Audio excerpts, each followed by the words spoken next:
జరిగిందేదో జరిగింది. తెలుసో తెలియకో తప్పు చేసేసాం. ఇకపై బుద్ధిగా నడుచుకుంటాం. అమ్మలాంటి పార్టీకి మళ్లీ వచ్చేస్తాం. మా తప్పు సరిదిద్దుకునే ఛాన్స్ ఇవ్వండి అంటూ టీడీపీ మాజీ నేతలు అధికార పార్టీ నేతలను ప్రాధేయపడుతున్నారట.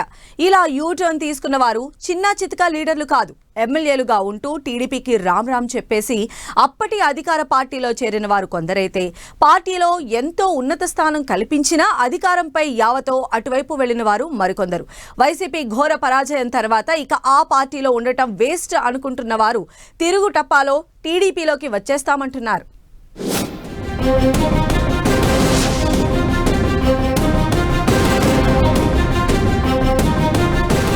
అసెంబ్లీ ఎన్నికల్లో వైసీపీ ఘోర పరాజయంతో గతంలో ఆ పార్టీలో చేరిన టీడీపీ మాజీ నేతలు మళ్లీ తెలుగుదేశం పార్టీ తలుపు తడుతున్నారట. తెలియక తప్పు చేశాం, సరిదిద్దుకునే ఛాన్స్ ఇవ్వనంటూ అధిష్టానానికి వర్తమానం పంపుతున్నారని సమాచారం. ఇలా టీడీపీలో తిరిగి చేరాలనుకుంటున్న వారిలో కొందరు తమకు రూట్ క్లియర్ అయిందని చెప్పుకుంటుండగా, మరికొందరు నేడో రేపో పసుపు కండువాలు కప్పుకోవడమే బ్యాలెన్స్ అని ప్రచారం చేస్తుండటం ఆయా నియోజకవర్గాల్లో హాట్ టాపిక్ గా మారింది. గత అసెంబ్లీలో టీడీపీ నుంచి 4 ఎమ్మెల్యేలు వైసీపీలో చేరారు. అదేవిధంగా 2019 ఎన్నికల్లో టీడీపీలో కీలకంగా పనిచేసిన కొందరు నేతలు వైసీపీ కండువా కప్పుకున్నారు. ఇలా టీడీపీని వీడి వైసీపీలోకి వెళ్లిన నేతలు గత 5 ఏళ్లలో పార్టీపైన, అధినేత చంద్రబాబుపైనే తీవ్ర స్థాయిలో విమర్శలు గుప్పించి వార్తల్లో నిలిచారు. దీంతో పార్టీని వీడిన మాజీ ఎమ్మెల్యేలు వల్లభనేని వంశీ, కరణం బలరాం, మద్దాల గిరి, వాసుపల్లి గణేష్ టీడీపీ శ్రేణులకు టార్గెట్ గా మారారంటున్నారు. ఇప్పుడు వైసీపీ ఓడిపోవడంతో ఆ నేతలంతా మళ్లీ టీడీపీలోకి వచ్చే ప్రయత్నాలు చేస్తున్నారని, వారిని ఎట్టి పరిస్థితుల్లో చేర్చుకోవద్దని పార్టీ కార్యకర్తలు డిమాండ్ చేస్తున్నట్టు చెబుతున్నారు. టీడీపీని వీడిన నేతలు అందరూ వైసీపీలో నష్టపోయారని, అందుకే తిరిగి వచ్చేస్తామంటున్నారనే అభిప్రాయపడుతున్నారు టీడీపీ కార్యకర్తలు.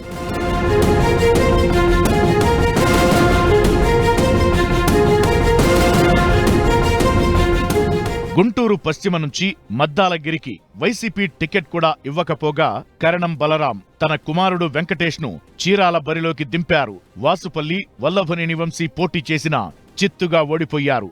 ఇక వల్లభనేని వంశీ అయితే ఎన్నికల ఓటమి షాక్తో ఆచూకీ లేకుండా పోయారు. గత 5 ఏళ్లలో ఆయన వ్యవహరించిన తీరుపై పెద్ద ఎత్తున ఆరోపణలు, ఫిర్యాదులు రావడంతో కేసులు కూడా నమోదయ్యాయి.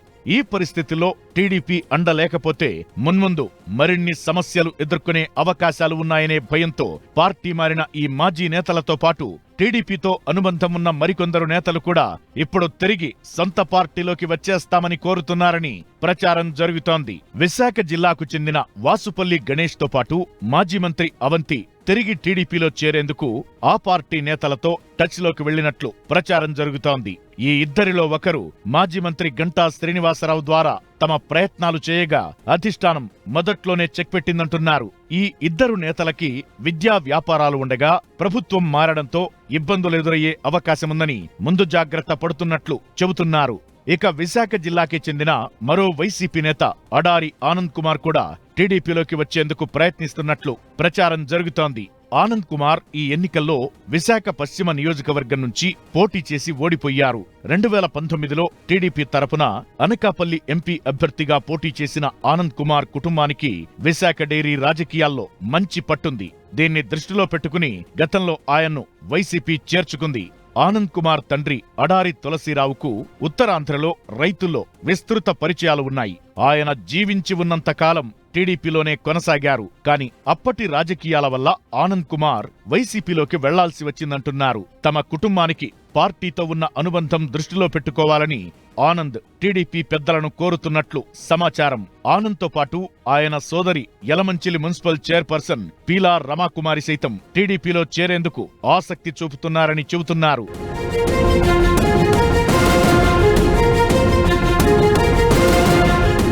ఇలా విశాఖ జిల్లా నేతలతో పాటు కృష్ణా, గుంటూరు, ప్రకాశం జిల్లాల్లో కూడా కొందరు నేతలు తిరిగి సొంత గూటికి వచ్చేస్తామని మెసేజ్ చేస్తున్నట్లు ప్రచారం జరుగుతోంది. అయితే పార్టీ కష్టకాలంలో ఉండగా వెళ్లిన ఏ ఒక్కరిని తిరిగి చేర్చుకోవద్దని ఆయా నియోజకవర్గాల్లో ప్రస్తుత ఎమ్మెల్యేలు, ద్వితీయ శ్రేణి నేతలు హైకమాండ్ను కోరుతున్నారని సమాచారం. కార్యకర్తల అభ్యంతరాలతో అధినేత చంద్రబాబు సైతం ప్రస్తుతానికి చేరికలపై ఎలాంటి నిర్ణయం తీసుకోలేదని అంటున్నారు. వాస్తవానికి ప్రస్తుతానికి టీడీపీకి ఏ ఒక్కరినీ చేర్చుకోవాల్సిన అవసరం లేదు. కానీ వైసీపీలో ఉన్న మాజీ టీడీపీ నేతలు మాత్రం అధిష్టానం మనసు కరక్కపోతుందా అంటూ పట్టువదలని విక్రమార్కుడిలా తమ ప్రయత్నాలు కొనసాగిస్తున్నారని అంటున్నారు. ఈ పరిస్థితుల్లో టీడీపీ మాజీ నేతల ప్రయత్నాలు ఎంతవరకు ఫలిస్తాయో వేచి చూడాల్సిందే.